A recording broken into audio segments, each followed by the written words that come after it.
चाहिए था। देखो अगर तुम क्वेश्चन देखोगी तो जो तुम मुझे क्वेश्चन दिखा रही थी ना, उसमें टेम्परेचर मेंशन था 298 केल्विन का। एक सेकंड रुको, ज्वाइन कर ले बच्चे। ठीक है, तो उसमें जो टेम्परेचर था बच्चों वो था 298 केल्विन था। और याद रखना रूम टेम्परेचर पे तुम सबको पता है, याद क्या रखना तुम सबको पता ही है, रूम टेम्परेचर पे जो आपका ब्रोमीन होता है वो क्या होता है बच्चों, लिक्विड होता है।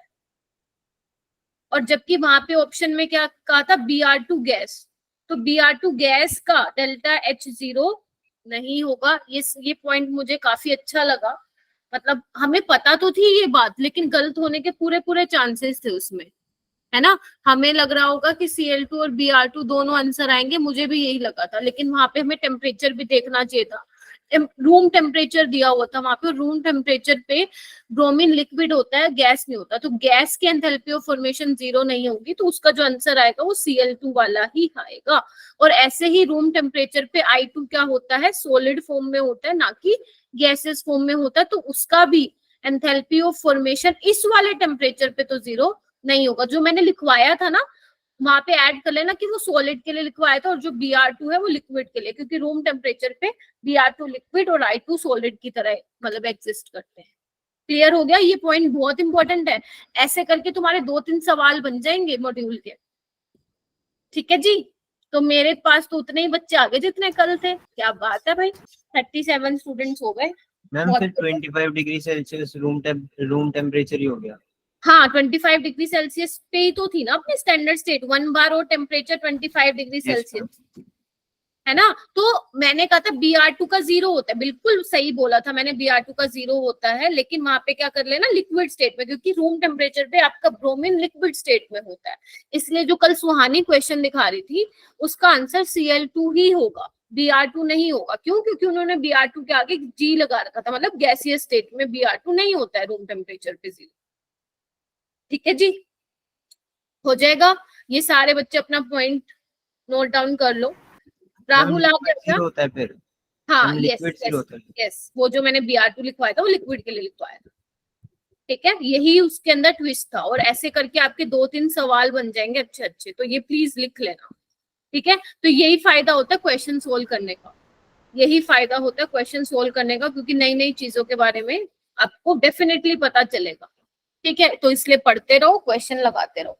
एनसीईआरटी के क्वेश्चंस लगा लिए तुम लोगों ने?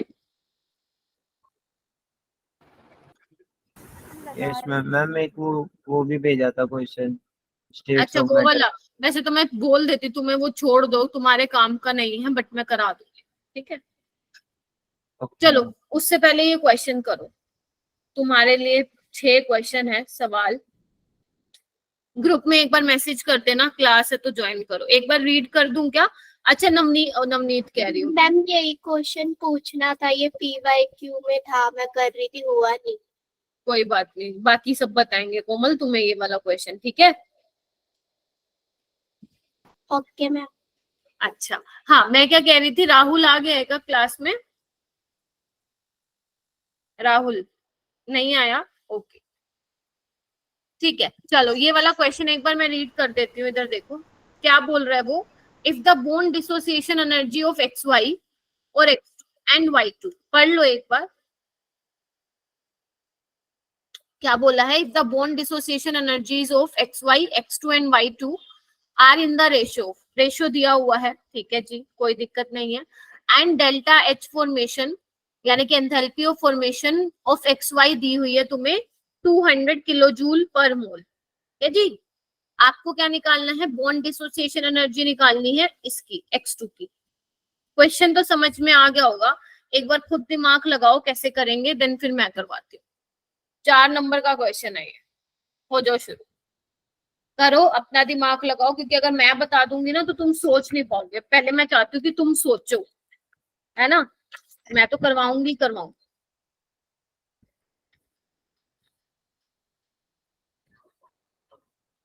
कर रहे हो सारे? Ayesha, Arpit, Divyansh? Yes ma'am. Okay करो। दोनों दिशा आई हुई है ना, Disha Yadav and Disha? Yes ma'am. चलो अब तो मंतशा भी आ गई, मनीषा, सारे आ गए हैं, ऑलमोस्ट सारे बच्चे आ गए आज। अच्छा, खुशबू मैम तो तुम लोगों को छोड़ के नहीं गई, तुम तो लोगों तो नहीं जाओगे ना?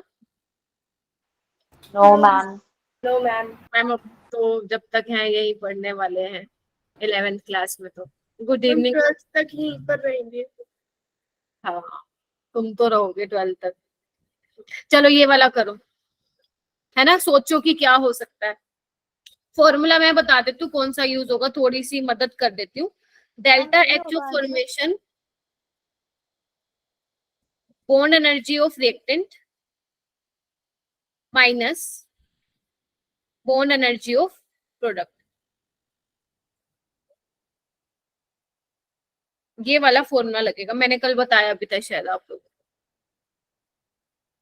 सृष्टि आंसर बताना तुम्हें। मैम ए होगा।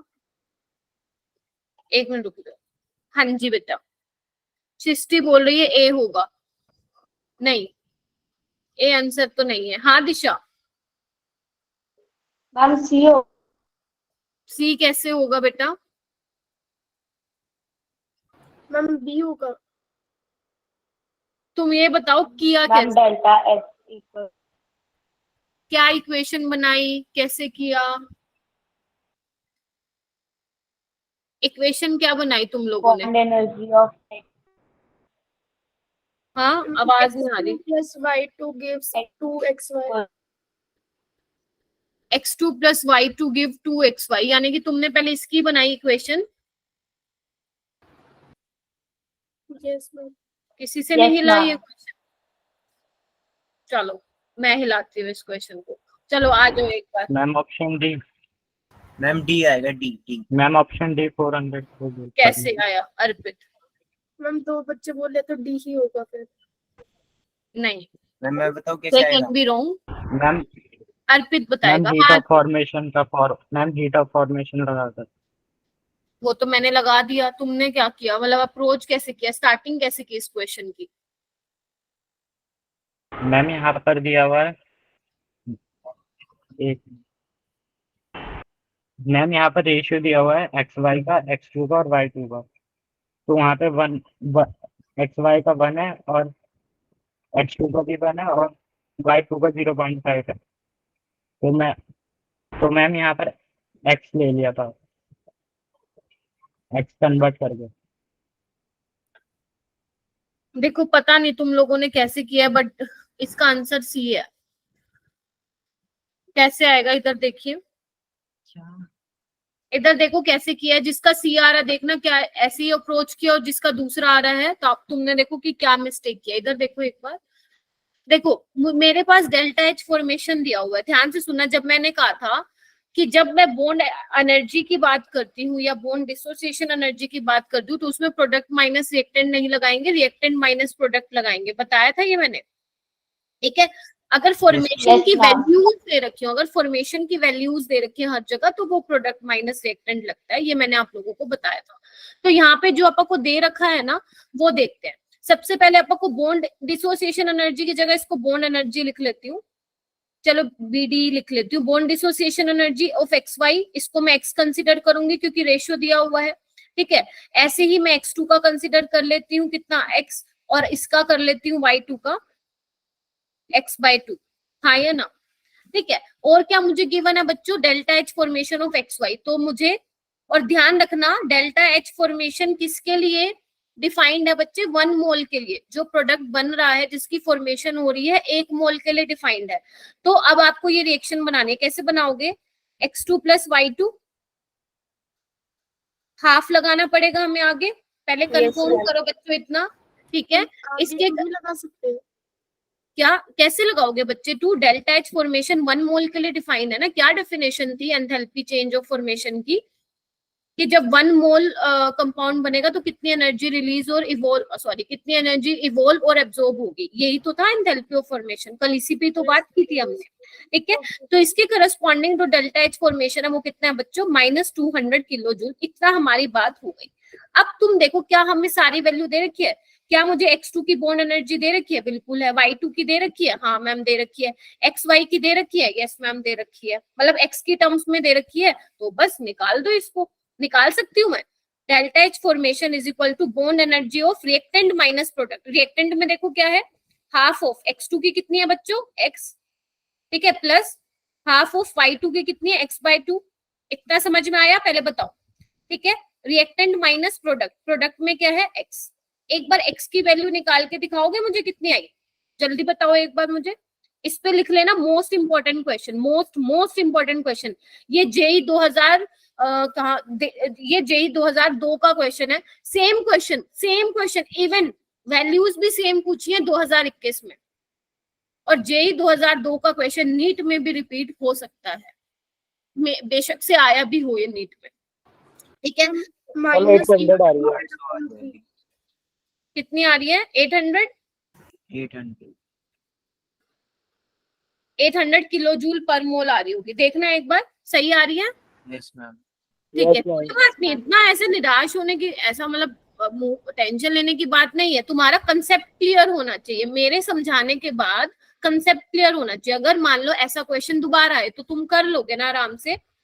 दिमाग में क्या रखना है आप लोगों को, देखो सबसे पहले तो दिमाग में ये रखना है, ध्यान से सुनो कैसे अप्रोच करोगे बेसिकली इस क्वेश्चन को। आपको बोन डिसोसिएशन एनर्जीज दे रखी है सबकी, ठीक है, माइंड में ये रखेंगे, और माइंड में ये भी रखेंगे कि मैम हम ट्राई करेंगे कि वो लंबे वाले मेथड से हम ये डेल्टा एच ना निकाल पाए, छोटे मेथड से जो आपने शॉर्टकट बताया था उससे हम कर ले। और दिमाग में ये भी बात रखना, अगर नीट में ऐसा क्वेश्चन आए तो पक्का वो शॉर्ट वाले मेथड से हो रहा होगा। गेटिंग माई पॉइंट और नोट, क्योंकि नीट वाला पेपर ही ऐसा सेट करता है कि आप किसी क्वेश्चन पे 1 मिनट से ऊपर ना लगाओ।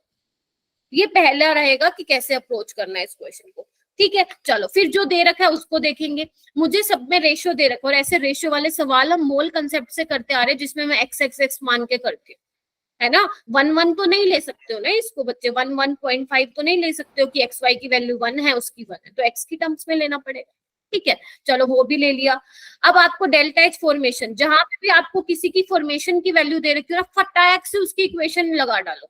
और आपको पता है फॉर्मेशन में कैसे इक्वेशन लिखनी है, 2 बातें ध्यान रखनी है। पहला 1 मोल के लिए, दूसरा वो कैसे बनना चाहिए, उसके कंस्टिट्यूएंट एटम से, एलिमेंट से बनना चाहिए, बस इतना अगर ध्यान है तो अब मुझे बताओ ये क्वेश्चन कर लोगे। Yes ma'am. यस जो कि ओके, सेकंड पॉइंट क्या है, और जो कि इसमें बच्चों बॉन्ड एनर्जीज आप लोगों को दी हुई है, तो यानी कि पक्का ये वाला फॉर्मूला लगने वाला है, delta H F, bond energy of reactant minus bond energy of product. अगर मान लो बॉन्ड एनर्जी का कंसेप्ट नहीं लिखा होता, यहाँ पे सारी फॉर्मेशन की वैल्यू लिखी होती, तो आपको पता ही है डेल्टा एच फॉर्मेशन क्या होता, delta H of product minus delta H of reactant, ठीक है। और यहाँ पे डेल्टा एच फॉर्मेशन क्या है, हीट ऑफ रिएक्शन ही तो है, क्योंकि 1 मोल के लिए बता रहा है ये, समझ रहे हो। तो आप अपनी नोटबुक में ये वाला फॉर्मूला डाल लो, ये वाला फॉर्मूला नोट डाउन कर लो कि ये वाला फॉर्मूला होगा। वैसे कल लिखवाया भी था, नहीं लिखा तो दोबारा लिख लो, अभी हो जाएगा। मान के चलूं कैसे अप्रोच करना था इस क्वेश्चन को। Yes ma'am. चलो मतलब अब तुम्हारे आगे आएगा तो कभी जिंदगी में गलत नहीं करोगे, बस एक बार रिवाइज कर लेना। चलो नेक्स्ट क्वेश्चन करो, डरना नहीं है क्वेश्चन देख के। देखो क्या लिखा हुआ है, the standard enthalpies of formation, formation की बात हो रही है किसकी, Al2O3 की और कैल्शियम ऑक्साइड की, दोनों की वैल्यू दे रखी है -1675 और -635, राइट। और रिएक्शन क्या है, ये आपको रिएक्शन दे रखी है, आपसे पूछा है हीट ऑफ रिएक्शन निकाल दो, और इसका आंसर भी मैंने यहाँ पे 230 किलो जूल लिखा हुआ है। बस आपको मुझे ये बताना है कि इसको अप्रोच कैसे करेंगे, जल्दी लिखो। ये तो मैंने करवाए हुए हैं ऐसे क्वेश्चन, है ना, इसमें आप मेरे को डिसअपॉइंट मत करना, खुद से करो।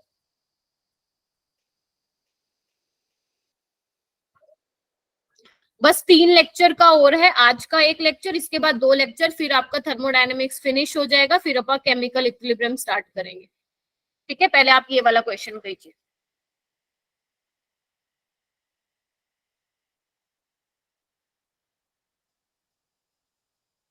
समझ में तो आ गया ना, ये वाली मैंने करवाई है ना ऐसे क्वेश्चन। यस कि आपको एम दे रखा होगा कि कौन से इक्वेशन को टारगेट करना है, और आपको किसी किसी की इंफॉर्मेशन दे रखी होगी, है ना, जैसे आपको एल्यूमिनियम ऑक्साइड और कैल्शियम ऑक्साइड के बारे में बताया हुआ, तो बस कर डालो इसको।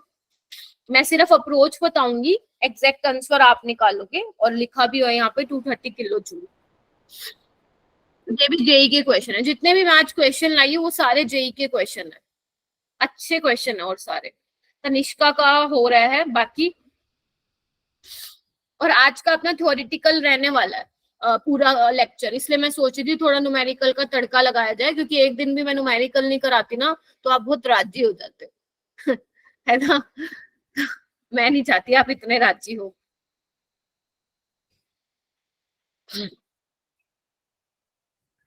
ओके, आयशा एंड तनिष्का ने हैंड रेस किया है। अब मैं आयशा से पूछूं या तनिष्का से? आयशा बताएगी। कोई बात नहीं, नेक्स्ट वाला तुम बता देना। मैम यहाँ पे डेल्टा एच फॉर्मेशन हमें दिया हुआ है और हमें डेल्टा एच रिएक्टेंट निकालना है और प्रोडक्ट भी दिया हुआ है, तो हम वही वाला फॉर्मूला लगा देंगे, प्रोडक्ट माइनस रिएक्टेंट। ओके, आपको हीट ऑफ रिएक्शन निकालना है। पेन चेंज कर लेती हूँ कलर, सॉरी। आपको ये निकालना है ना, तो आप क्या निकालोगे? Formation of product minus standard है तो हम स्टैंडर्ड ले लेते हैं, हमें क्या दिक्कत है ना बेटा। अगर पेपर में आ जाता है ना, तुम्हारे स्कूल वाले पेपर में आ जाता है तो तुम्हें वो लंबे वाले मेथड से करना पड़ेगा बच्चों, ठीक है? नंबर नहीं देंगे नहीं तो टीचर, है ना। यही लगाया है product minus reactant. Yes ma'am. Yes ma'am. यहाँ पे कैल्शियम का तो दे ही नहीं रखा तुम्हें, और ना ही तुम्हें एल्यूमिनियम का दे रखा है, तो इसका क्या लोगे? Delta H formation 0। -635 दे रखा है ना। किसका दे? उसका दे रखा है ना बच्चों, कैल्शियम ऑक्साइड का दिया हुआ है। देखो कैसे करेंगे इसको, वैसे इसका 0 0 ही लोगे, लेकिन मैं आपको डायरेक्ट नहीं लिखवाना चाहती हूँ। एक बार देखो, अपनी ये इक्वेशन है, इसको बनाए आप। चलो, आपको पहले क्या करना है? Al2O3 की फॉर्मेशन करनी है, और आपको पता है डेल्टा HF किसके लिए डिफाइन होता है? 1 मोल के लिए। क्या मेरे बच्चों को इतना याद हो गया अभी तक? Yes ma'am. पहला तो 1 मोल के लिए 1 मोल की बात करेंगे। दूसरा, इसको जब बनाएंगे, इसकी जब फॉर्मेशन करेंगे तो इसके कंस्टिट्यूएंट एलिमेंट से करेगा। अब इसमें कंस्टिट्यूएंट एलिमेंट एक तो एल्यूमिनियम है और ऑक्सीजन है, ठीक है बच्चों। तो अब एल्यूमिनियम 2 है तो 2 लगाओ, ऑक्सीजन 3 है तो क्या करूं? 3/2 ही करना पड़ेगा, क्योंकि मुझे इसको 1 मोल ही रखना है। गेटिंग माई पॉइंट और नोट? हाँ चेतना, ठीक है। और इसके करस्पॉन्डिंग कितनी दे रखी है बच्चे? हीट ऑफ फॉर्मेशन -1675, इतना हो गया। चलो नेक्स्ट पे आते हैं। अब कहाँ गया? Calcium oxide. हाँ शहजादी, तुम्हारा गलती से हो रहा है क्या? कैल्शियम ऑक्साइड, तो ये किससे बनेगा बच्चे? कैल्शियम और हाफ ऑफ O2। एक बार कंफर्म करो मुझे सारे बच्चे, क्या यही 2 इक्वेशन बनेगी? Yes ma'am. ओके, लेकिन मेरे को थर्ड वाली बनानी है। अब थर्ड वाली कैसे बनाएंगे? मैम एल्यूमिनियम जो होना चाहिए वो रिएक्टेंट वाली साइड होनी चाहिए। यस मैम, बिल्कुल ठीक है, तो उसको एज इट इज ही रखेंगे, ठीक है। लेकिन जो कैल्शियम ऑक्साइड है वो रिएक्टेंट वाली साइड में आना चाहिए, यानी कि इसको पुट्ठा करना पड़ेगा, मतलब उल्टा करना पड़ेगा। -635 + 635 होना चाहिए। साथ ही साथ यहाँ पे 3 टाइम्स है, जबकि यहाँ पे क्या है? 1 टाइम्स है, तो इसको 3 से भी मल्टीप्लाई करना पड़ेगा इस पूरी इक्वेशन को। तो इसको भी 3 से मल्टीप्लाई करूंगी, यानी कि इसका एक तो साइन चेंज होगा और 3 से मल्टीप्लाई होगा। अब निकालो, क्या इसका आंसर यही आ रहा है? 230 किलो। यस मैम, यही आ रहा है। बस तो बधाई हो यस आप लोगों मैम। को, बधाई हो, ठीक है। इसलिए मैं कह रही थी ऐसे करके निकाल लो, हो जाएगा। ज्यादा टाइम थोड़ी ना लगे, वो तो मैं आपको समझा रही हूँ, इसलिए मेरा टाइम लग गया। अगर आपने प्रैक्टिस कर रखी है तो फटाफट से निकाल लोगे, ज्यादा टाइम नहीं लगेगा, हो जाएगा। अच्छा क्वेश्चन था। चलो और क्वेश्चन Yes, करते ma'am. हैं। ओके, ये वाला क्वेश्चन मैं करवाती हूँ, ठीक है। ये पहले तुम करोगे, पहले तुम करो, थोड़ा सा दिमाग लगाओ, है ना। ओके, आपको ये रिएक्शन दी हुई है बच्चों, ये रिएक्शन मैं खोल के दिखा देती हूँ आप लोगों को। पहले आपको दिया हुआ है C2H6 which is your ethane, है ना। आराम से करो, कोई ऐसे घबराने वाली बात नहीं है। लेकिन ये ध्यान रखना, मान लो मैं आपको क्वेश्चन दिखा रही हूँ, आपको नहीं आ रहा है समझ में, लेकिन जब मैं करवा रही हूँ उसके बाद समझ आ जाना चाहिए कि आगे अगर इन फ्यूचर टेस्ट में या नीट में ऐसा क्वेश्चन आता है तो आप लोग कर ले, ठीक है। इसलिए ये अच्छे क्वेश्चन अपने नोट्स में डालो इनको, ठीक है। ये इससे क्या बन रहा है बच्चों? इससे एक तो इथीन बन रहा है और हाइड्रोजन, है ना। और इसी रिएक्शन के लिए आपको क्या बताना है बच्चों? डेल्टा, ओके, डेल्टा HR बताना है। आपको क्या क्या गिवन है? आपको CC की वो गिवन है, वैल्यू गिवन है, डेल्टा H, है ना। C डबल बॉन्ड C की गिवन है, CH की गिवन है और HH की गिवन है।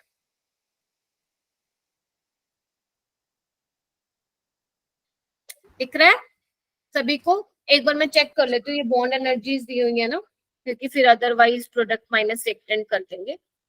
एक मिनट तो मेरे को कौन सा है C2H6 वाला ना, कहाँ गया ये क्वेश्चन तो था।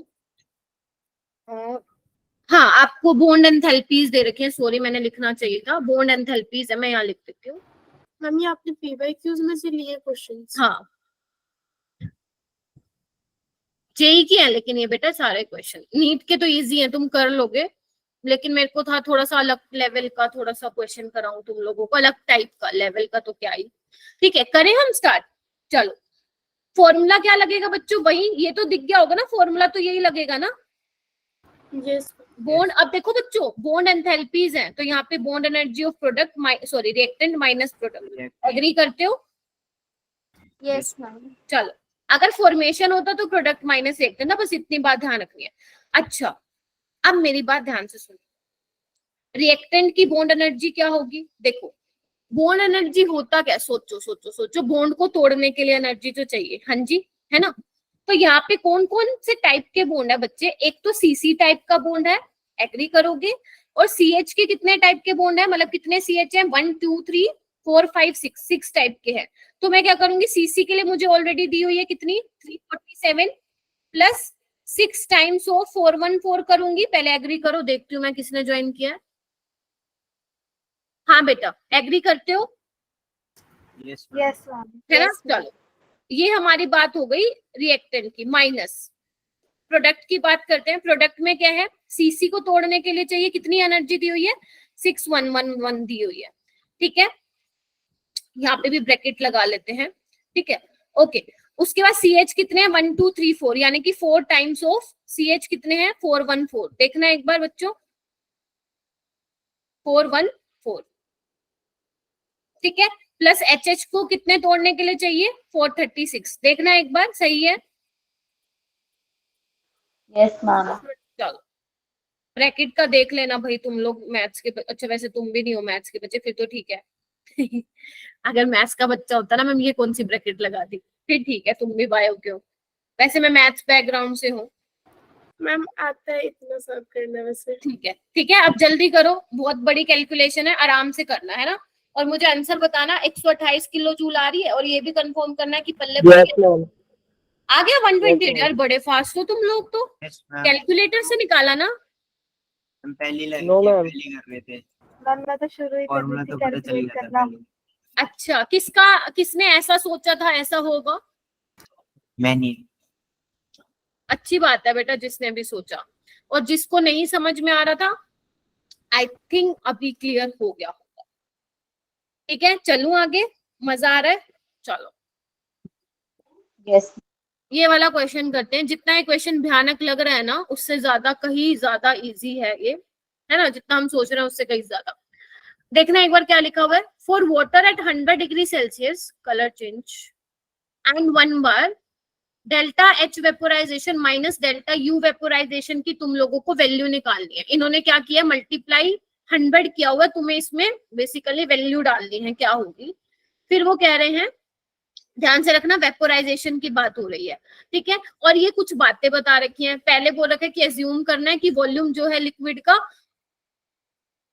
वो बहुत कम है गैसियस के कंपैरिजन में, और जो H2 है उसको ट्रीट किया है एज ए आइडियल गैस। अगर तुम्हें ये ना भी देती मैं तो भी ये क्वेश्चन हो जाता। सिर्फ ये जो जेई वालों ने क्वेश्चन दिया था, ये सिर्फ कंफ्यूज करने के लिए दिया था, और कुछ भी इसका लेना देना नहीं है। मैम ये ये वाला फॉर्मूला लगेगा इसमें, delta H minus delta U is equal to delta NGRT। वही लगेगा, एक ही करवाया है। है ना? समझ रहे हो? एक बार सारे देख लो, यही लगेगा ना। ऐसा मैंने एक ही फॉर्मूला करवाया था आप लोगों को, याद आ रहा है क्या बच्चों? Yes ma'am. यस पक्का? मैम। इसका मैं अच्छा सा ट्राई करूंगी, एग्जाम डोज बना के दूं तुम लोगों को, टाइम निकाल के बढ़िया सा मस्त सा। ठीक है, लेकिन मैंने कहा था तुम लोग भी शॉर्ट नोट्स बनाना, पता नहीं बनाया है कि नहीं बनाया। तो देखना एक बार, delta H is equal to delta U plus delta NGRT बच्चों, है ना? तो आपको delta H minus delta U निकालना है, डेल्टा NGRT। मैम R तो हमें पता ही है ना? क्योंकि एनर्जी है, जूल में होगा तो 8.314 ले लेंगे। ठीक है, टेम्परेचर भी हमें दिया हुआ है 273 प्लस 100 373। मैम इसका क्या करें? डेल्टा एन जी कैसे निकालोगे बच्चों?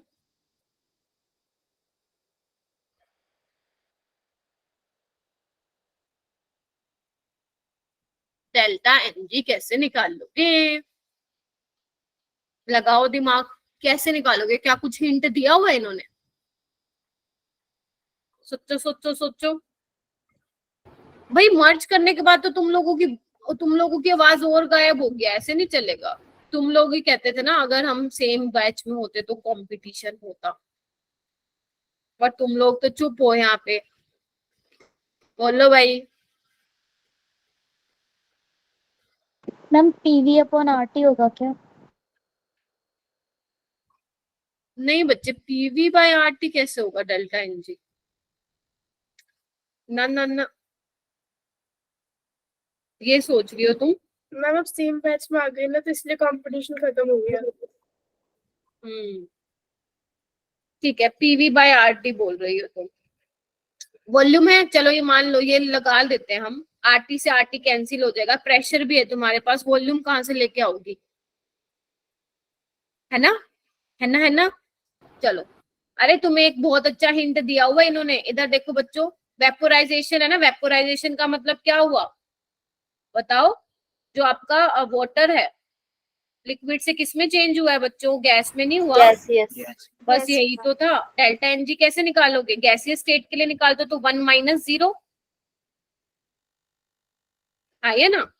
ऐसे ही तो ना, जेई वाले दे देंगे इजी इजी क्वेश्चन, तो यहाँ पे 1 पुट करना। अभी देखो ये आंसर आ रहा है क्या? 31 के आसपास आ रहा है क्या? 3100 आ रहा होगा। Yes, ma'am. 31 या 32 के आसपास आ रहा होगा, एक बार चेक करके मुझे बताओ। ये किसी ने भी नहीं सोचा यहाँ पे डेल्टा एनजी कैसे निकालेंगे? क्यों भाई, इतना अच्छा सा तो हिंट दिया हुआ था। मैम 3101 आ रहा है। कोई दिक्कत नहीं है, ठीक है। आपको बेसिकली जो ये जेई वाले होते हैं ना, न्यूमेरिकल आंसर टाइप आते हैं, तो वो ये लिख देते हैं नियरेस्ट इंटीजर। तो नियरेस्ट इंटीजर 31.01 का 31 होगा। तो आप यहाँ पे क्या भरोगे, क्या लिखोगे? 31 लिखोगे।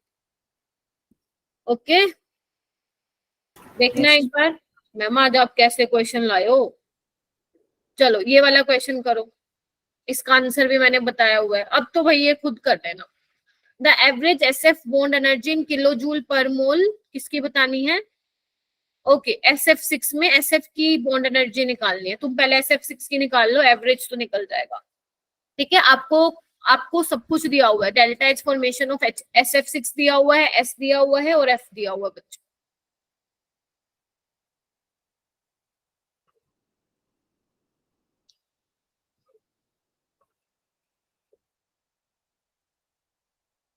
क्या करें?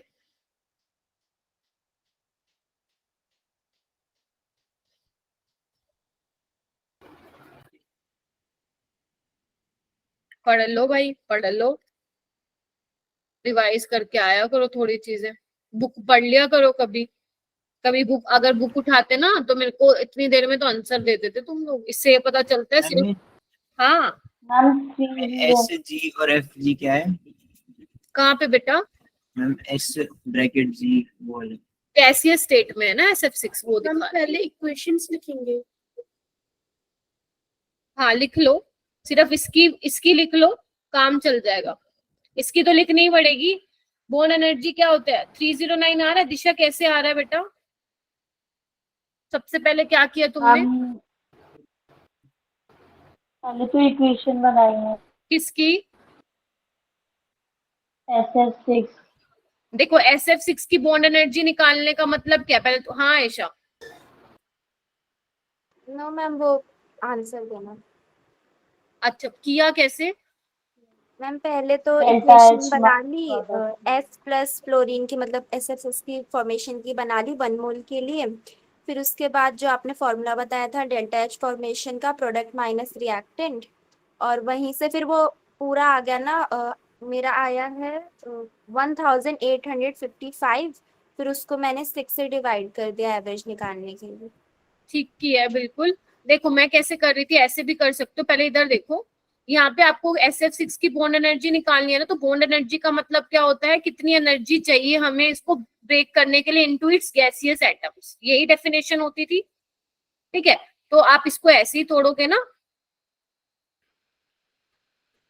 ऐसी ये एक बार ना जाके डेफिनेशन पढ़ना है एंथैल्पी ऑफ एटमाइजेशन की, या बॉन्ड एनर्जी अगर मैं बोलूं, बॉन्ड एनर्जी क्या होता है, बेसिकली बॉन्ड को तोड़ने के लिए कितनी एनर्जी चाहिए इनटू इट्स गैसियस एटम्स, तो मैंने कर दिया, यही आपको निकालना है। और आपको देखो क्या दिया हुआ है, सबकी फॉर्मेशन की वैल्यू दे रखी है, तो जब भी आपको फॉर्मेशन की वैल्यू दे रखी होती है तो आपको क्या लगा देना है, प्रोडक्ट माइनस रिएक्टेंट। क्या यहाँ पे सल्फर की दी हुई है, यस मैम दी हुई है। क्या यहाँ पे फ्लोरीन की दी हुई है, यस मैम दी हुई है, माइनस 1100। इसको सोल्व करने के बाद तुम्हारी जो बॉन्ड एनर्जी आ जाएगी वैल्यू SF6 की, वो कितनी आएगी, कितनी बता रही थी आयशा तुम? 1855। ठीक है, 1855, मैंने 88, ठीक है। तो यानी कि ये निकाल ली इसने। अब क्या है, एवरेज SF की पूछी है, तो कितने से डिवाइड कर दोगे इसको, 6 से, 6 है। तो इसका आंसर आ जाएगा 309। इसका मतलब ये है भुकनी पड़ी, है ना, गंदी बात। ओके, हो जाएगा। Yes Yes. देखो आपको ना ज्यादा वो नहीं करना, इधर देखो तुम्हारे पास ना कितने फॉर्मूले हैं, इसके 3 ही तो लिखवाए मैंने। एक तो मान लो तुम्हारे पास हीट ऑफ रिएक्शन है, अब हो सकता है heat of reaction heat of formation के बराबर हो, अगर हीट ऑफ फॉर्मेशन बेसिकली 1 मोल के लिए हो, तो अगर मान लो फॉर्मेशंस की वैल्यू दे रखे हैं तो आप क्या लगाओगे, प्रोडक्ट माइनस रिएक्टेंट बच्चों।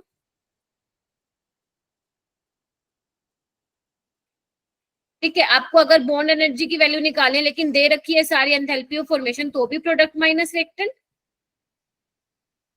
बॉन्ड एनर्जी दे रखी है और सारी वैल्यूज भी बॉन्ड एनर्जी की हैं, तो bond energy of reactant minus product, यही तो बोला। और डेल्टा H फॉर्मेशन निकालना है लेकिन सारी वैल्यू बॉन्ड एंथैल्पीज दे रखी हैं, तो रिएक्टेंट माइनस प्रोडक्ट, यही तो है। बस देखना एक बार, यही तो 4 फॉर्मूले हैं जिसको अदल बदल के मैंने लिखवाया था आप लोगों को। जानवी ठीक है, जानवी, हाँ लिख लिया सभी ने, इसको इरेज करूं फिर फॉर्मूलाज को। ये लास्ट क्वेश्चन है बेटा, करके दिखाओ जल्दी मेरे को। और प्लीज अपना बच्चा, प्लीज अपना बैकलॉग थोड़ा सा जल्दी करो। कोई ऐसा बच्चा भी है क्या जिसका केमिकल बॉन्डिंग भी अभी बैकलॉग में चल रहा है, जल्दी बताओ कौन है ऐसा, हैंड रेज करना जिसका बैकलॉग चल रहा है। ओके, कोमल का चल रहा है, कोई बात नहीं कोमल, तुमने तो लेट ज्वाइन किया था, कोई दिक्कत नहीं है। अच्छा, काफी बच्चों का चल रहा है। और स्टेट्स ऑफ मैटर भी है तुम लोगों का बैकलॉग में। महक, रिया, सुहानी शर्मा, बेटा सुहानी रेगुलर रहो, है ना बेटा। जितने भी बच्चों ने हैंड रेज किया, क्या उनका स्टेट्स ऑफ मैटर का भी बैकलॉग है? भाई तुम बड़ा पीछे चल रहे हो, थोड़ा सा ट्राई करो कवर करने की, है ना। अभी इसी संडे तो टेस्ट है, नेक्स्ट वीक नहीं होगा शायद टेस्ट, तो तुम अपना ट्राई करना, वो सैटरडे संडे का टाइम यूटिलाइज करना अपने प्रीवियस चैप्टर्स को कवर करने में, ठीक है। चलो, हाँ हाँ, डू इट फास्ट बेटा। चलो, क्या पूछा है, पढ़ के दिखाऊं? तुम पढ़ो भाई, मैं थोड़ी ना पढ़ के। हो गया। हो गया, शाबाश। और किसका हुआ है?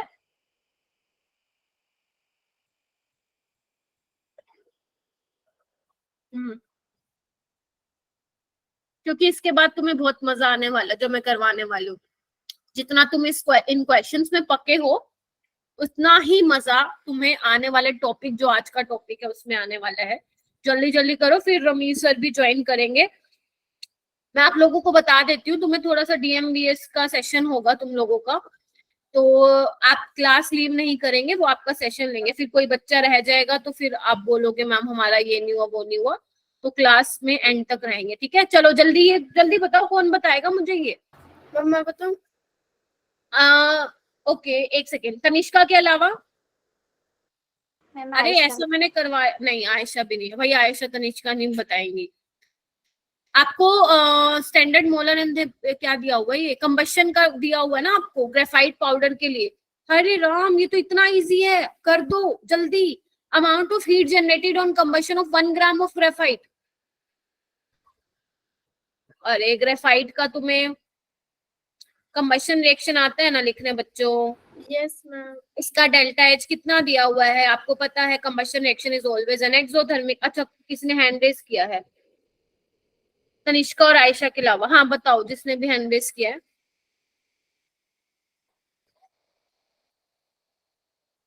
बहुत अच्छी बात है, गंदे बच्चे हो तुम लोग, मेरी मानते ही नहीं हो। इतना सारा करवा दिया, अब तक तो कर लेना चाहिए था। चलो, आपको 1 मोल के लिए कितनी वैल्यू दी हुई है बच्चों? क्योंकि डेल्टा एच सी डिफाइन किसके लिए होता है? 1 मोल के लिए कितनी हीट रिलीज हो रही है? इतनी। और 1 मोल यानी कि 12 ग्राम, बोलो ना 12 ग्राम, क्योंकि ग्राम के नीचे ग्राम लिखोगे ना तो 1 ग्राम में कितनी होगी? अरे ये वही तो है, कैलोरीफिक वैल्यू तो है, ये भूल गए? है ना, वही तो पूछा है मैंने। कहा था कुछ नहीं करना, डेल्टा एच को डिवाइड कर देना उसके मोलर मास से। चलो मान लिया वो याद नहीं रहेगा, बट हमें मोल कंसेप्ट तो आता था ना थोड़ा सा। हो जाएगा? 2.48 मैम, 24.8 में 2. क्या बोल रहे हो? 2.48 है। एक सेकेंड रुक जा बेटा, 2.48 है। ओके, अभी ठीक है क्या? आंसर निकालो, 21 आ जाएगा। Ma'am, 20.6. 20.67 आ रहा है। ठीक है, मैंने अप्रोक्सीमेट लिखा है 21। ओके, इन 6 क्वेश्चन से काफी सारे कंसेप्ट मैंने आई होप कि क्लियर करवा दिए होंगे जो शायद ना हुए हों कल की क्लास में। अब आई थिंक ठीक है, इतना ठीक है। चलो आगे आओ। आगे हमारा जो टॉपिक है बच्चों वो है, हाँ पहले पूछ लो। हाँ प्रकाश। मैम वो 2.48 है या 24.8 है? 2.48 है बच्चों, ये देखो ये वैल्यू है ना, वो मैंने गलती से लिखा था, 2.48 है। ठीक है, ओके ओके ओके ओके। एक बार ग्रुप में ना मैसेज कर देना कि रमीश सर, जो अपना कैजुअल ग्रुप बना हुआ है, रमीश सर आएंगे तो वो डीएमवीएस के बारे में बताएंगे। जिसको भी प्रॉब्लम है अपनी आईडी वाईडी को लेके कि हमारी क्रिएट नहीं हुई है, तो वो ज्वाइन कर ले, है ना। फिर बाद में मेरे पास ही मैसेज आते हैं। हाँ बोलो। मैम मैं उस ग्रुप में ऐड नहीं हूँ। अभी हो जाओगे, है ना, क्लास के बाद मैं करवा दूंगी, है ना, कोई लिंक शेयर कर देगा। चलो आ जाओ इधर, अब आ जाओ, फील लेनी है तो आ जाओ, और थोड़ा सा दिमाग खोल के बैठो अपना। तभी मैंने न्यूमेरिकल दिए थे ताकि तुम थोड़े एक्टिव हो जाओ, ठीक है। अच्छा बच्चों, अभी तक मैंने आप लोगों को क्या पढ़ाया? फर्स्ट लॉ ऑफ थर्मोडायनेमिक्स पढ़ा दिया ना? क्या कहता था first law of thermodynamics ma'am? First law of thermodynamics हमें क्या बोलता था? ठीक है, ये बेसिकली हमें क्या बोलता था कि energy can neither be created nor be destroyed. यानी कि एनर्जी क्या रहती है? Total energy, not energy, total energy बोलना सही रहेगा। टोटल एनर्जी जो रहती है वो कंजर्व्ड रहती है यूनिवर्स की, हाँ या ना? Yes ma'am. Yes. यानी कि delta E of universe is equal to 0। यही मतलब होगा इसका, कि मतलब दुनिया में जो भी प्रोसेस हो रहे हैं तो हीट जो है एक फॉर्म से दूसरे फॉर्म में हो रही है। मतलब बेसिकली ये बोलना चाह रहे हैं एनर्जी कंजर्व्ड, ठीक है, लॉस नहीं हो रहा है, ये बोला था थर्मोडायनेमिक्स में। क्या इसके अलावा thermodynamics, first law of thermodynamics में कुछ बताया था? सोचो सोचो, बताया था? हाँ, ये बोल सकते हो काइनेटिक एनर्जी पोटेंशियल एनर्जी में, पोटेंशियल एनर्जी काइनेटिक एनर्जी में, ऐसे बोल सकते हो अगर आप काइनेटिक और पोटेंशियल एनर्जी की टर्म्स में बात कर रहे हो तो। हाँ जी बताइए, कुछ और बताया था? नो मैम, कुछ और तो नहीं बताया आपने, तो हमें सिर्फ यही बताया था, यही बताया था ना कि एनर्जी कंजर्व रहती है, एनर्जी का लॉस नहीं होता। Yes, ma'am. ठीक है, ओके। जो भी काम होगा उसमें जो भी हीट लगेगी वो लॉस नहीं होगा, किसी और फॉर्म में कन्वर्ट हो जाएगी। ठीक है, चलो ओके। तो बच्चे, अगर हमें सेकेंड लॉ ऑफ थर्मोडायनेमिक्स पढ़ना है तो हमें ये देखना पड़ेगा कि कहाँ लिमिटेशन क्या थी, खामी कहाँ रह गई थी फर्स्ट लॉ में, जिसकी वजह से हमें क्या पढ़ना पड़ रहा है? सेकेंड लॉ पढ़ना पड़ रहा है, हाँ या ना? Limitation of first law of thermodynamics. सारा थ्योरी का पार्ट है आज, और कुछ भी नहीं है। मैं जितना भी लिखूंगी ना आप लोगों को अपनी नोटबुक में लिखते हुए चलना है, ठीक है। तो बच्चे सबसे बड़ी मतलब सही चल रहा था फर्स्ट लॉ का, लेकिन जो सबसे बड़ी लिमिटेशन थी फर्स्ट लॉ की मतलब यही थी कि उसने सिर्फ बात की थी एनर्जी कंजर्वेशन के बारे में। उसने ये तो बोल दिया था कि जो भी प्रोसेस होगा दुनिया में, जो भी प्रोसेस होगा वो उसमें एनर्जी कंजर्व रहेगी, बट उसने ये नहीं बताया था कि कौन सा प्रोसेस होगा या कौन सा प्रोसेस नहीं होगा, इसके बारे में नहीं बोला। उसने बोला जो होगा एनर्जी कंजर्व रहेगी, लेकिन उसने ये तो नहीं बताया कि कौन सा प्रोसेस होगा और नहीं होगा। या मैं अगर केमिस्ट्री के टर्म्स में बोलूं, लैंग्वेज में बोलूं, कि कौन सा प्रोसेस फिजिबल है या कौन सा नहीं है, कौन सा प्रोसेस नेचर में हो रहा है और कौन सा प्रोसेस नेचर में नहीं हो रहा है। ऐसे बहुत सारे प्रोसेस है ना जो नेचर में अपने आप से नहीं हो जाते हैं, हाँ या ना। ऐसे बहुत सारे प्रोसेस है जो नेचर में खुद से भी होते हैं, और ऐसे बहुत सारे प्रोसेस ऐसे हैं जो खुद ब खुद नहीं होते। ऐसा कुछ नहीं बताया था फर्स्ट लॉ ऑफ थर्मोडायनेमिक्स ने। तो यहीं पे जो जन्म हुआ वो किसका हुआ बच्चे? सेकेंड लॉ ऑफ थर्मोडायनेमिक्स का हुआ। क्या तुम्हें समझ में आया मैंने क्या बोला?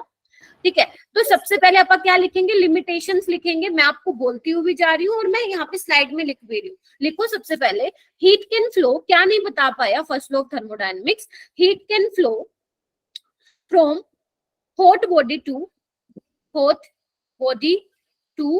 cold body,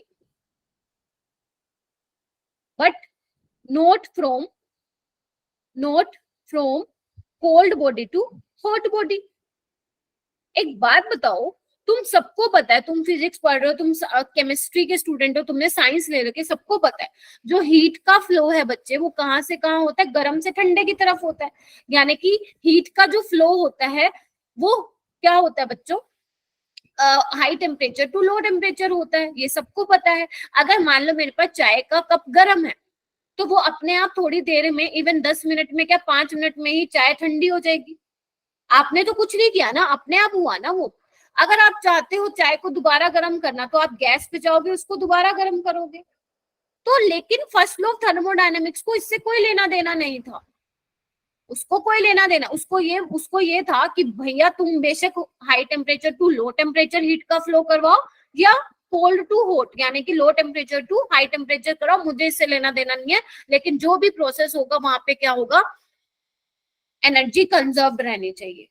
उसने ये तो बताया ही नहीं कि भैया हीट का फ्लो, अगर मैं नेचर की बात करूं तो नेचर में तो क्या होता है? High temperature to low temperature heat का फ्लो होता है, वाइस वर्सा अपने आप नहीं होता है। मतलब low temperature to high temperature अपने आप नहीं जा सकती, आपको कुछ ना कुछ करना पड़ेगा। जैसे ठंडी चाय को गर्म करने के लिए आपको दोबारा गैस पे भैया जाके गर्म करना पड़ेगा, अपने आप तो नहीं हो रहा है, ठीक है। तो कुछ ऐसे प्रोसेस होते हैं नेचर में जो खुद ब खुद होते हैं, लेकिन कुछ ऐसे भी प्रोसेस होते हैं बच्चे जो खुद ब खुद तो नहीं होंगे। उसी की चर्चा हम इस वाले लेक्चर में करने वाले हैं। बहुत ही इंटरेस्टिंग लेक्चर होने वाला है। यानी कि अगर मैं मोटी मोटी बात बोलूं, सेकंड पॉइंट में लिखो, इसने क्या नहीं बताया था? फ्लो ऑफ हीट, इसकी डायरेक्शन क्या होगी, कहां से कहां होगी, इसके बारे में कुछ नहीं बताया था फर्स्ट लॉ ने। क्या मैं बोल सकती हूँ ये वाली बात? ठीक है। उसके बाद तीसरा पॉइंट लिखो, feasibility of process. Feasibility of process ये भी नहीं बताया था कि कोई प्रोसेस होगा या नहीं होगा, बस ये बोला था कि जो भी होगा उसमें एनर्जी कंजर्व रहेगी। होगा या नहीं होगा ये भैया उसने नहीं बताया, ठीक है। और इसी को क्या बोलते हैं हम? स्पॉन्टेनिटी। यहाँ पे ही जन्म होगा तुम्हारे स्पॉन्टेनियस और नॉन स्पॉन्टेनियस प्रोसेस का। स्पेलिंग देख लेना, गलत भी हो सकती है। स्पॉन्टेनिटी, हाँ या ना बच्चों? ठीक है, ओके। उसके बाद लिखो, उसके बाद थर्ड पॉइंट बता दो फिर से। थर्ड पॉइंट का मतलब ये है बच्चे, फिजिबिलिटी ऑफ ए प्रोसेस का मतलब ये है फिजिबल, कोई प्रोसेस फिजिबल है या नहीं है, कोई प्रोसेस होगा या नहीं होगा, ये नहीं बताया था फर्स्ट लॉ ऑफ थर्मोडायनेमिक्स ने। उसने बस ये कहा था कि जो भी प्रोसेस होगा उसमें एनर्जी कंजर्व रहनी चाहिए। होगा या नहीं होगा उसने नहीं बताया था। कौन सा प्रोसेस होगा नहीं होगा ये किसने बताया था बच्चों? सेकेंड लॉ ऑफ थर्मोडायनेमिक्स ने बताया था, ठीक है बच्चों। चलो उसके बाद लिखो, the natural processes, the natural spontaneous process are irreversible। ध्यान से सुनना, बहुत ज्यादा इंपॉर्टेंट लाइन मैंने आप लोगों को बता दी है। देखो क्लास में रहोगे तो you will enjoy the class, otherwise तो पक जाओगे, ठीक है। ओके, बेसिकली क्या लिखना चाह रही हूँ मैं कि जो नेचर में जितने भी प्रोसेस खुद ब खुद होते हैं वो क्या होते हैं, उनका नाम क्या बोला मैंने, स्पॉन्टेनियस होते हैं। क्या होते हैं वो, स्पॉन्टेनियस होते हैं। और क्या होते हैं नेचर में, वो इरिवर्सिबल होते हैं। मतलब अगर एक बार हो रहा है तो अब वो वापस नहीं आना चाहेंगे। मतलब एक बार मान लो अगर केमिकल रिएक्शन की बात करूं, रिएक्टेंट से प्रोडक्ट में कन्वर्ट हो गया तो वो प्रोडक्ट से रिएक्टेंट में नहीं जाना चाहेगा, ठीक है। अच्छा, तो यहीं पे बात आती है दो प्रोसेस की, एक तो स्पॉन्टेनियस और नॉन स्पॉन्टेनियस। दो तरह के प्रोसेस होते हैं बच्चों, स्पॉन्टेनियस और नॉन स्पॉन्टेनियस, ठीक है। सबसे पहले क्या, पहले इसको मैं समझाती हूँ, डेफिनेशन तो आपकी बुकों में बहुत ज्यादा लिखी हुई है, भर भर के लिखी हुई है, ठीक है। चलो बच्चे, स्पॉन्टेनियस प्रोसेस जो होते हैं ना, ध्यान से सुनना, वो ऐसे प्रोसेस होते हैं जो या तो खुद ब खुद हो जाए, ध्यान से सुनना, स्पॉन्टेनियस प्रोसेस ऐसे प्रोसेस होते हैं जो या तो खुद ब खुद हो जाए या आप इनिशिएशन कर दो, मतलब आप थोड़ा सा पुश कर दो उनको और वो अपने आप होते जाएंगे, है ना। तीसरा पॉइंट है, किसी गिवन कंडीशन में वो प्रोसेस होते हैं अपने आप। क्या चीजें बोली मैंने, या प्रोसेस खुद ब खुद हो रहे हैं या उनको इनिशिएशन की जरूरत है, मतलब कोई अगर उनको इनिशिएट कर दे तो वो अपने आप होते जाएंगे, सिर्फ एक बार इनिशिएट करने की जरूरत है, फिर वो खुद ब खुद होते जाएंगे। और तीसरी बात और लास्ट बात क्या है, under given condition, under given condition, ठीक है। मैम इसके एग्जाम्पल दो। एक बात बताओ बच्चों, अगर मैं बोलूं आपने कभी पहाड़ से पानी को नीचे जाते हुए देखा है, flow of water down the hill? Yes, ma'am. Ma'am बहुत बार देखा है। Yes, ma'am. क्या कभी आपने नीचे से ऊपर पानी जाते हुए देखा है, खुद ब खुद, खुद ब खुद? तो ये किसका Yes, एग्जाम्पल है, ma'am. ये No, नेचर ma'am. में हो रहा है प्रोसेस, फ्लो ऑफ वाटर। आपने सबने देखा पहाड़ से नीचे पानी आ रहा होता है, तो ये कैसा प्रोसेस होता है बच्चे, स्पॉन्टेनियस प्रोसेस होता है। हीट का फ्लो हो रहा है, पहला तो ये लिखो, आज सारी थ्योरी है, flow of heat, flow of heat from high temperature to low temperature, from high temperature to low temperature, ये भी अपने आप हो रहा है। Yes, ma'am. चाय का कप जो है अपने आप पड़े पड़े ठंडा हो गया, तो आपने तो कुछ नहीं किया, ये अपने आप हो रहा है, खुद ब खुद हो रहा है, तो this is what, spontaneous process, ठीक है। तीसरा, अगर मान लो आपने सोल्ट में पानी को घोल दिया, सॉरी क्या बोल दिया मैंने, वाटर में आपने सोल्ट को डिसॉल्व कर दिया, तो वो भी कैसा प्रोसेस है, स्पॉन्टेनियस। आपने क्या किया, वाटर में चीनी को या सोल्ट को मिलाया तो वो अपने आप घुलती रहेगी, हाँ या ना। आपने क्या किया, इनिशिएट कर दिया उसको, रिएक्शन को, कि वाटर में आपने सोल्ट डाल के छोड़ दिया तो वो अपने आप घुलता रहेगा, वो क्या है, स्पॉन्टेनियस। क्या अब मुझे ये बताओ, इसका रिवर्स कर सकते हो आप, मतलब अपने आप पड़े पड़े सोल्ट पानी से अलग हो जाएगा क्या खुद ब खुद? No, नहीं ma'am. होगा। मैम एनर्जी देनी पड़ेगी। हाँ, बट यहाँ पे मैं उसकी बात नहीं कर रही, है ना। अब खुद ब खुद तो नहीं होगा मैम, ऐसे बहुत सारे एग्जाम्पल है, बहुत सारे, ठीक है। जैसे अगर मान लो आपके पास ये खुला बर्तन है, पानी पड़ा है, तो ये अपने आप इवेपोरेट होगा? यस मैम, क्योंकि पानी की टेंडेंसी होती है वेपर बनने की। तो ये भी क्या है बच्चों, स्पॉन्टेनियस प्रोसेस अपने आप हो रहा है, ठीक है। क्या वाटर के वेपर जो बने हैं वापिस आ जाएंगे क्या उसमें? नहीं No, आएंगे, ma'am.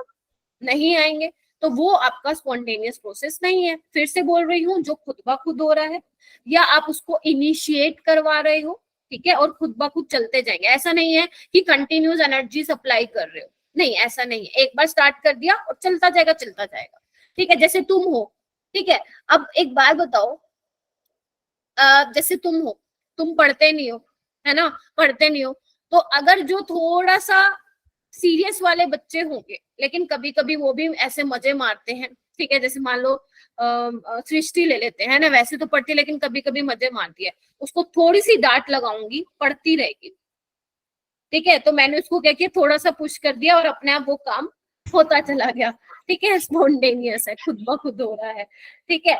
Okay okay.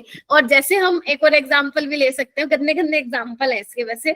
और जैसे हम रात को सोते, सुबह उठते तो अपने आप शक्ल बिगड़ी होती है, तुमने बिगाड़ी है क्या वो? तुमने बिगाड़ी है, ठीक है। खुद ब खुद क्या है, खुद ब खुद शक्ल बिगड़ गई, स्पॉन्टेनियस प्रोसेस। अब मेकअप लगा के उसको ठीक करोगे तो भैया आपने कुछ ना कुछ काम किया ना, फिर वो स्पॉन्टेनियस में नहीं आएगा, ठीक है, ओके। एक बहुत अच्छी बात बोली है बच्चे कि 100%, मैं एक बहुत अच्छी बात बोल रही हूँ। अगर मैं बोलूं कि क्या कोई इंजन 100% एफिशिएंट होता है क्या बोल दिया मैंने, बहुत गहरी बात बोल दी। क्या 100% कोई इंजन एफिशिएंट होता है क्या? फर्स्ट लॉ कहता है होता है। ये वैसे तुम फिजिक्स में पढ़ोगे कार्नोट इंजन, मैं केमिस्ट्री में नहीं पढ़ाऊंगी, फिजिक्स में पढ़ते हो तुम कार्नोट इंजन, ठीक है। मैं कहूंगी कि नहीं होता, लेकिन फर्स्ट लॉ कहता है होता है। भैया दुनिया में ऐसा बना ही नहीं। एफिशिएंट इंजन का मतलब क्या है कि सारा का सारा, अगर तुम कोई हीट दे रहे हो, सारा का सारा वो वर्क में चेंज हो जाए, ऐसा तो हो ही नहीं सकता। कहीं ना कहीं तो पक्का लॉस होगा। जैसे इसका एग्जांपल मैंने कहीं पढ़ा था, जैसे मान लो इधर देखो, इधर आप हैंड्स को रब कर रहे हो, देख रहे हो आप हैंड्स को रब कर रहे हो, तो आप क्या कर रहे हो, काम भी करवा रहे हो, और क्या हो रहा है, एनर्जी रिलीज हो रही है, यानी कि आपका काम किसमें कन्वर्ट हो रहा है, वर्क हीट में कन्वर्ट हो रहा है, ठीक है। अच्छा जी, ओके। अगर मान लो मैं अपने हाथ जाके कैंडल पे लेके रख देती हूँ, मतलब कैंडल के ऊपर जाके ले जाती हूँ, तो मेरा हाथ तो गर्म हो रहा है, बट मैं कोई काम कर रही हूँ क्या? नहीं कर रही। हाँ या ना, बोलो। Yes, ma'am. Yes. ठीक है, अच्छा। तो यहाँ पे मैं अगर एक लाइन बोलना चाहूँ, तुम लोग एग्री करोगे क्या इस चीज को? यहाँ पे मैं लिख दे रही हूँ कि वर्क जो है सारा का सारा, अगर तुम कोई काम करते हो, वो सारा का सारा हीट में चेंज तो हो जाएगा, लेकिन सारा की सारी हीट वर्क में चेंज नहीं हो सकती है। पक्का कुछ ना कुछ तो लॉस पक्का होगा, किसका? हीट। क्या ये बात को एग्री कर लोगे? Yes, ma'am. यस अब ये काम, यही तो है, यही तो सेकेंड लॉ की डेफिनेशन है, ठीक है। बाकी तुम इसको डिटेल में, जो इंजन वाला है कार्नोट इंजन, आप लोगों का एक टॉपिक है जो कि आपको फिजिक्स में, थर्मोडायनेमिक्स में टीचर्स पढ़ाएंगे, जो भी आप लोगों को पढ़ाते हैं। बस मेरे को ये बताने का मन था, तो मैंने आप लोगों को बता दिया। क्या अब आप लोगों को क्लियर हुआ कि स्पॉन्टेनियस प्रोसेस क्या होता है बच्चों? यस मैम, अब आप पहले भी लोग- आपने बताया था। हाँ, एक काम करो, डेफिनेशन लिखो। मैं यहाँ पे नहीं लिख रही हूँ, मैं सिर्फ समझाऊंगी। डेफिनेशन लिखो, थोड़ा सा नोटबुक में लिखा रहेगा तो अच्छा लगेगा। Any process which has a tendency, any process which has a tendency or urge to take place। urge का मतलब समझ रहे हो ना, जो होने के लिए रेडी बैठा है, ठीक है। any process which has a tendency to take, tendency or urge to take place, फिर फर्स्ट पॉइंट डाल के बैठो, मतलब डालो by itself, या तो खुद ब खुद हो जाए, ब्रैकेट में लिख सकते हो on its own, जो खुद ब खुद हो जाए। सेकंड लिखो by initiation, थोड़ा सा तुम्हें पुश करना पड़े और खुद होता जाए। Ma'am, initiation की spelling? INTITIATION,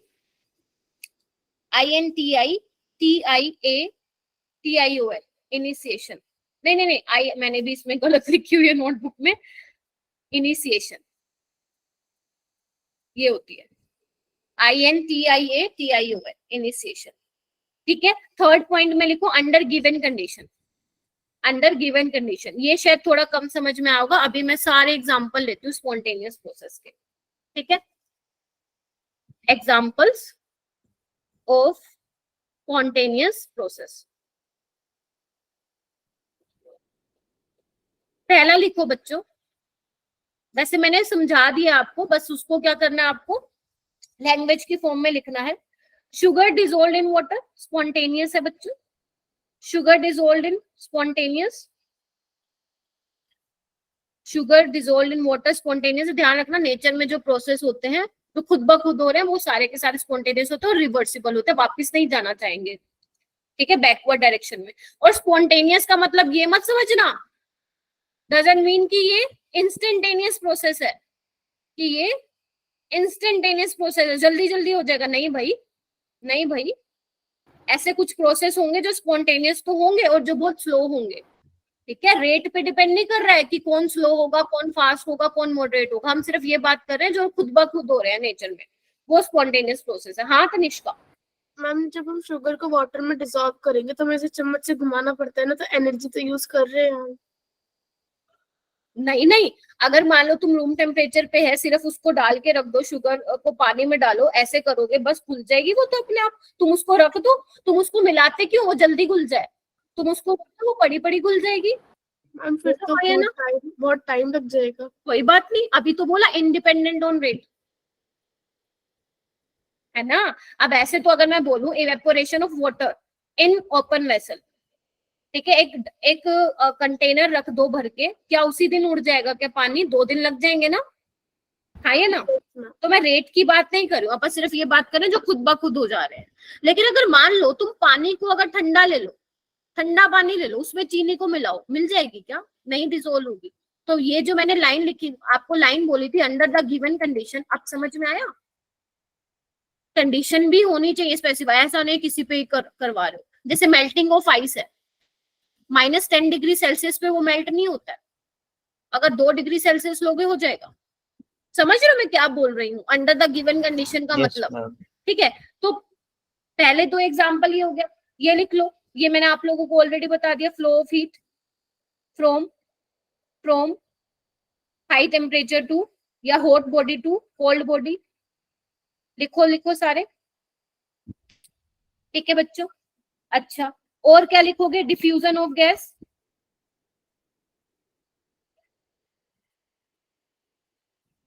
diffusion of gas from high pressure to low pressure. आपको पता ही है, गैस छोड़ दो कमरे में, खुद ब खुद फैलेगी। अगर आप चाहते हो फैली हुई गैस एक जगह साइड पे आ जाए तो खुद ब खुद तो नहीं होगा वो, आइए ना। Yes ma'am. पानी को गर्म करोगे तो बच्चे आप एनर्जी दे रहे हो ना लिली। मैम पानी जब धीरे धीरे गर्म होगा, धीरे धीरे खुद ब खुद कैसे गर्म होगा बेटा? वो करना पड़ेगा ना उसको। अगर मान लो, जैसे मान लेते हैं ये ठंडा पानी है मेरे पास बोतल में इस टाइम पे, और मेरा जो सराउंडिंग का टेम्परेचर है वो क्या है?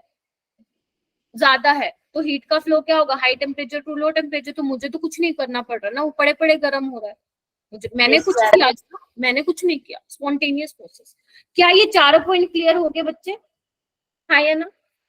चलो मैम, ये तो बात हो गई ना, ये तो बात हो गई फिजिकल मतलब प्रोसेसेस की। लेकिन अगर मैं बात करूं केमिकल रिएक्शन में, तो उसमें क्या होता है? तो देखो बच्चे, अगर मान लो तुम्हें पानी बनाना है, ठीक है, तो ये भी क्या है? स्पॉन्टेनियस है। मैम ये स्पॉन्टेनियस है, हमें तो नहीं दिख रहा हमारे आसपास H2 और O2 है, वो पानी तो नहीं बन रहा, स्पॉन्टेनियस कैसे है? तो बच्चे एक्चुअली लैब में कैसे बनाते हैं इसको? इलेक्ट्रोलिसिस करवाते हैं। यहाँ पे मैं लिख रही हूँ इलेक्ट्रिक स्पार्क, बहुत ज्यादा क्या दी जाती है? इलेक्ट्रिक स्पार्क, मतलब हीट दी जाती है इसको। लेकिन मैंने क्या बोला था? स्पॉन्टेनियस प्रोसेस वो भी प्रोसेस होते हैं या तो खुद ब खुद हो जाए, या बस उसको इनिशिएट करा दो फिर अपने आप होते जाएंगे। तो यहाँ पे भी ऐसे ही है, अगर आप इलेक्ट्रिक स्पार्क दे दोगे तो वो खुद ब खुद होगा। ऐसा नहीं कि जब तक पानी नहीं बनता इलेक्ट्रिक स्पार्क दिए जा रहे। गेटिंग माई पॉइंट और नोट? जैसे सेकेंड एग्जाम्पल, मान लो कंबशन रिएक्शन है, C+O2 से CO2 बन रहा है, तो ये क्या हो रहा है? इसको खुद ब खुद तो नहीं हो रहा, आपको क्या करना पड़ेगा? उसको जलाना पड़ेगा ना, इग्नाइट करना पड़ेगा। लेकिन एक बार आप कर दोगे तो भैया खुद ब खुद जलेगा। तो ये भी कैसा है? स्पॉन्टेनियस है, हाँ या ना बच्चों? Yes ma'am. चलो मैम, ऐसे ही कैल्शियम कार्बोनेट है, कैल्शियम ऑक्साइड और CO2 मिल रहा है, इसको भी थोड़ा सा हीट करोगे खुद ब खुद ये रिएक्शन हो जाएगी। तो ये भी क्या है बच्चे? स्पॉन्टेनियस है। आई होप कि क्लियर हुआ होगा।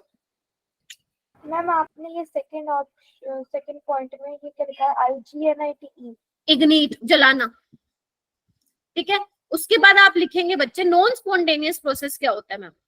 इसका उल्टा कर दो, इसका उल्टा कर दो। A process which can neither take place by itself nor by initiation, उसको हम क्या बोलेंगे? उसको क्या बोलेंगे हम? नॉन स्पॉन्टेनियस बोलेंगे। लिख लो एक बार, a process which can neither इसका बहुत अच्छा एग्जांपल देने वाली हूँ, takes place by itself, neither take place by itself nor by initiation। क्या मैम होते ही नहीं? फिर क्या होते ही नहीं? क्या खुद ब खुद नहीं होते, करवाने पड़ते हैं।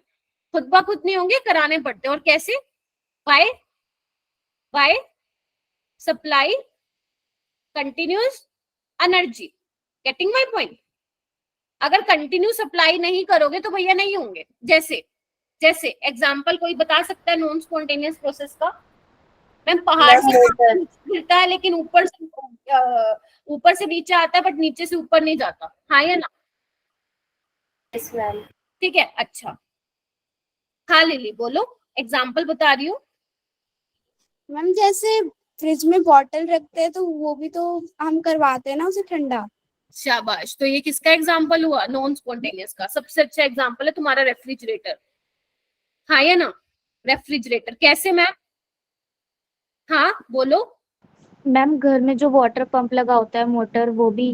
वेरी गुड, शाबाश, बहुत बढ़िया, तुमने ही बता दिया, मैं क्या बताऊं इसमें। ठीक है, पहले कौन से वाला समझाऊं? रेफ्रिजरेटर वाला। देखो रेफ्रिजरेटर में क्या होता है, आपका पड़ा हुआ खाना, बॉटल्स, वाटर बॉटल्स ठंडी हो जाती है ना।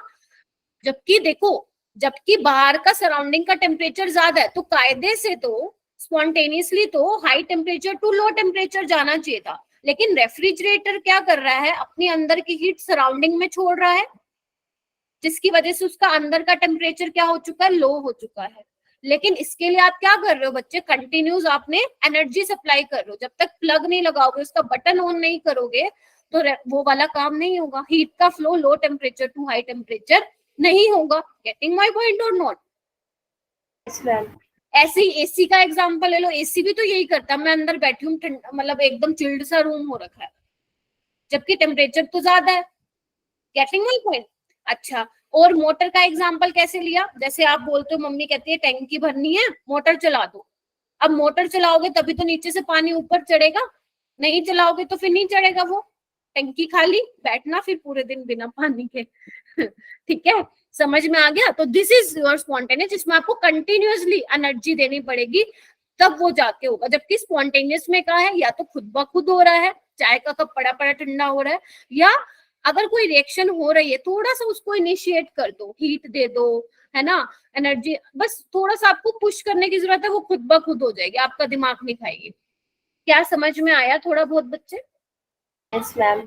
अच्छा, अब मैम ये तो ठीक है, ये आपने बोला, लेकिन अगर मान लो हमारे पास कोई क्वेश्चन आ जाता है, क्योंकि क्वेश्चन तो आएंगे, कि आपको कोई रिएक्शन लिखी मिल जाए। देखो ये वाले तो ऐसी चीजें हैं जो नॉर्मल हम डेली लाइफ में ऑब्जर्व करते हैं, इसमें कोई दिक्कत नहीं है। लेकिन अगर मान लो कोई रिएक्शन लिखी आ जाए, ये हालांकि मैंने तो आपको 3 दिखाई है, बहुत सारी है भाई, बहुत सारी है, कोई रिएक्शन लिखी आ जाए तो,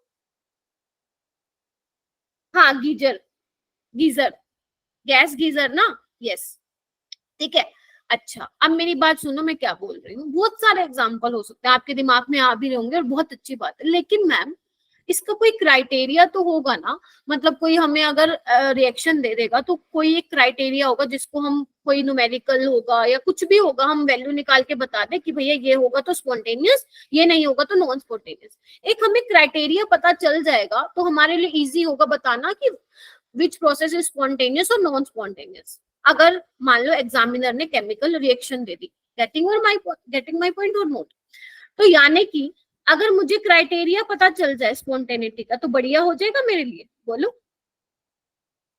यस मैम। Yes ma'am.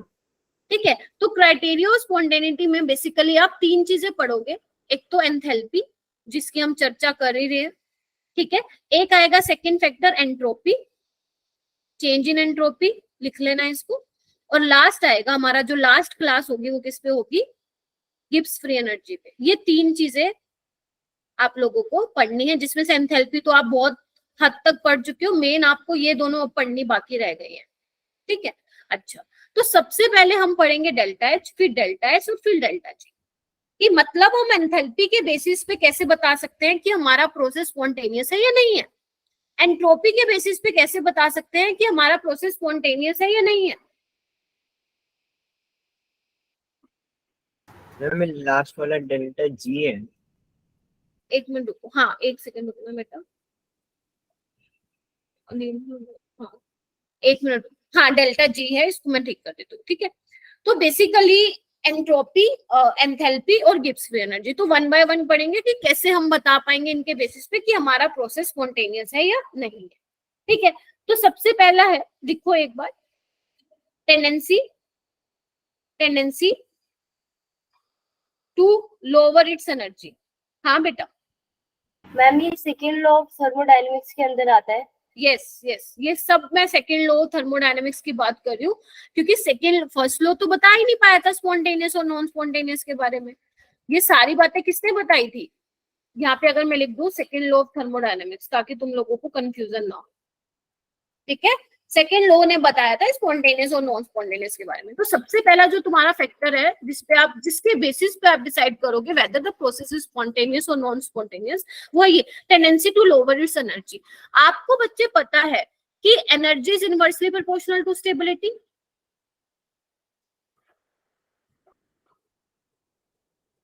आपको पता है अगर कोई सिस्टम की एनर्जी, अगर कोई मान लो स्टेबिलिटी अचीव करना चाहता है, इवन हम इंसान या केमिकल रिएक्शन आपके मॉलिक्यूल्स वगैरह, तो एनर्जी क्या होनी चाहिए? कम होनी चाहिए। तो पहला क्राइटेरिया क्या है बच्चों कि अगर एनर्जी कम है, अगर एनर्जी क्या है? कम है, तो हम बोलते हैं वो कैसा प्रोसेस होगा बच्चों? स्पॉन्टेनियस होगा। पहला क्राइटेरिया ये है देखने का कि एनर्जी कम है। अब मैम एंथैल्पी की टर्म्स में आप कैसे बोलोगे? यानी कि डेल्टा एच की वैल्यू नेगेटिव होनी चाहिए, एक्सोथर्मिक होनी चाहिए, तब मैं उसको बोलूंगी कि वो स्पॉन्टेनियस है। बच्चों हाँ या ना? बोलो हाँ या ना। पहला क्राइटेरिया ये है। तीन चीजें पढ़ेंगे, पहला ये है, जैसे example H2 plus half O2 से वाटर बन रहा है, तो इसमें क्या होती है बच्चों? डेल्टा एच की वैल्यू अगर मैं तुम्हें एग्जैक्ट बताऊं तो -285.8 किलो जूल पर मोल होती है। अब यहाँ पे क्या है बच्चों? डेल्टा एच नेगेटिव में है, मतलब हमारी ये रिएक्शन, हमारा जो ये प्रोसेस है वो कैसा है बच्चों? स्पॉन्टेनियस। और हमें पता भी है ये स्पॉन्टेनियस प्रोसेस, अभी मैं आपको बता के भी आई, हाँ या ना? ऐसे ही आपकी जो कंबशन रिएक्शन है उसमें भी क्या होती है? आपकी हीट रिलीज होती है। तो डेल्टा एच कितना है? -400 किलो जूल पर मोल। आपको याद नहीं रखना है, आपको सिर्फ ध्यान रखना है मैं बता के रही हूँ, मैं आपको क्राइटेरिया बता रही हूँ कि किस किस बेसिस पे आप बता सकते हैं। यानी कि इसमें भी डेल्टा एच नेगेटिव है, एक्सोथर्मिक है, तो ये क्या होगा बच्चे? ये क्या होगा? आपका स्पॉन्टेनियस होगा। और आपको पता भी है कंबशन रिएक्शन क्या होती है? स्पॉन्टेनियस। इतना समझ में आया? यानी कि अभी तक मैंने सिर्फ आपको ये बताया कि जो अगर डेल्टा एच नेगेटिव है तो वो स्पॉन्टेनियस प्रोसेस होगा, ठीक है, ये बताया मैंने। हाँ सुहानी। मैम कंबशन प्रोसेस में ये H2 कैसे आ रहा है? CO2, ओ सॉरी, ओके सॉरी, वो हाइड्रोकार्बन में आता है, हम सोच अभी, ठीक है ठीक है। उसके बाद लेकिन बट हाँ बोलो बोलो। बट मैनी एंडोथर्मिक रिएक्शन, ऐसी भी बहुत सारी एंडोथर्मिक, ध्यान से सुनना, मैनी एंडोथर्मिक रिएक्शन जिनका डेल्टा एच पॉजिटिव होता है, still they are spontaneous process. क्या बोला मैंने? एक बहुत बड़ी चीज बोल दी है बच्चों मैंने। मैम अभी तो आपने कहा कि डेल्टा एच नेगेटिव होगा तो वो स्पॉन्टेनियस होगा, लेकिन अभी मैं बोल रही हूँ ऐसी बहुत सारी रिएक्शन है जिनका डेल्टा एच पॉजिटिव होता है, लेकिन वो भी क्या होते हैं? नेचर में खुद ब खुद हो रहे हैं, स्पॉन्टेनियस प्रोसेस है। क्या मुझे कोई इसका एग्जांपल दे पाएगा? दे पाएगा क्या? आइस से वाटर बनना, क्या ये स्पॉन्टेनियस है? लिक्विड से गैसियस स्टेट, क्या ये स्पॉन्टेनियस है? बताओ मेरे को। Yes ma'am. सॉलिड पानी को अगर आप आइस को रख दोगे अपने आप पिघल जाएगा, लेकिन हमें पता है इसके करस्पॉन्डिंग डेल्टा एच क्या होता है? पॉजिटिव। जब सॉलिड से लिक्विड में हो रहा है तो हीट एब्जॉर्ब कर रहा है ना वो, तभी तो लिक्विड में चेंज हो रहा है। ऐसे ही लिक्विड से अगर गैसियस स्टेट में हो रहा है, पानी के वेपर बन रहा है, तो खुद ब खुद होंगे, तो ये भी स्पॉन्टेनियस है, लेकिन इसमें भी क्या हो रहा है? हीट एब्जॉर्ब कर रहा है। तो ये दोनों एंडोथर्मिक होने के बावजूद भी कैसे प्रोसेस है बच्चों? स्पॉन्टेनियस प्रोसेस है। तो क्या ये मैं मान सकती हूँ कि डेल्टा एच एंथैल्पी सिर्फ क्राइटेरिया नहीं होगा ये डिसाइड करने का कि weather the process is spontaneous और नॉन स्पॉन्टेनियस, हाँ या ना? यानी कि कोई और फैक्टर भी है जो बीच में खेल रहा है। गेटिंग माय पॉइंट और नोट? हाँ सृष्टि। मैम जो वाटर है वो स्पॉन्टेनियस होगा, लेकिन मैम जो वाटर है वो तो खुद ब खुद मतलब रिवर्स हो सकता है ना? रिवर्स हो सकता है? कौन सा रिवर्स हो सकता है बताओ? हम जैसे H2O है वो मैम खुद ब खुद उसके वेपर्स बन के लिक्विड बन सकता है ना वो? हाँ तो खुद ब खुद ही तो हो रहे हैं, लिक्विड से गैसियस स्टेट में चेंज हो रहा है। मैंने कब मना किया? लेकिन उसमें हीट तो एब्जॉर्ब हो रही है ना। नहीं मैम, वेलोसिटी देकर जब हम उसको वाटर बनाएंगे तो वो रिवर्स भी तो हो सकता है। मतलब तुम कह रहे हो कि वेपर से लिक्विड में चेंज होएगा? Yes ma'am. कैसे हो जाएगा भाई? खुले बर्तन में करोगे तो। अगर क्लोज कंटेनर में करते तो भी मैं मानती कि वेपर बन रहा है, टकरा के वापस कंडेंस हो जाएगा, वहां पे तो इक्विलिब्रियम का कंसेप्ट आ जाएगा। खुले बर्तन में कैसे बेटा वेपर बन जाएंगे वापस आ जाएगा भाई? करके देखना पानी को गर्म आज, ठीक है? ठीक है, यानी कि एंथैल्पी ही मेरा सिर्फ एक क्राइटेरिया नहीं है डिसाइड करने वाला कि हमारा प्रोसेस स्पॉन्टेनियस होगा या नहीं होगा। जैसे इवन जिनका डेल्टा एच 0 होता है वो भी रिएक्शन क्या होती है? स्पॉन्टेनियस होती है। इसका सबसे अच्छा एग्जांपल है, शायद अभी तो नहीं समझ में आएगा, अल्कोहल और एसिड मिलके बनाता है एस्टर। क्या तुमने ये रिएक्शन पढ़ी है बच्चों? Esterification reaction. Yes ma'am. ये भी क्या होता है? इसका डेल्टा एच 0 होता है, लेकिन ये भी क्या होती है? स्पॉन्टेनियस होती है। यानी कि इससे हमें ये पता चल गया कि जो मैम आपने ये फैक्टर बताया ना डेल्टा एच नेगेटिव वाला, लोचा है उसमें, यानी कि कोई और भी फैक्टर है जो रोल प्ले कर रहा है। यहाँ से ही शुरुआत होगी, यहाँ से जन्म होगा किसका बच्चों? एंट्रोपी का, जो कि हम कल पढ़ेंगे। तो हमारा सेकंड पॉइंट रहेगा tendency to acquire maximum randomness. ये हम यहाँ से शुरू करेंगे, ठीक है जी? क्योंकि आज हमने क्वेश्चन कर लिए तो इतना ज्यादा नहीं हो पाया, ठीक है बच्चों? Yes ma'am. ओके, आज का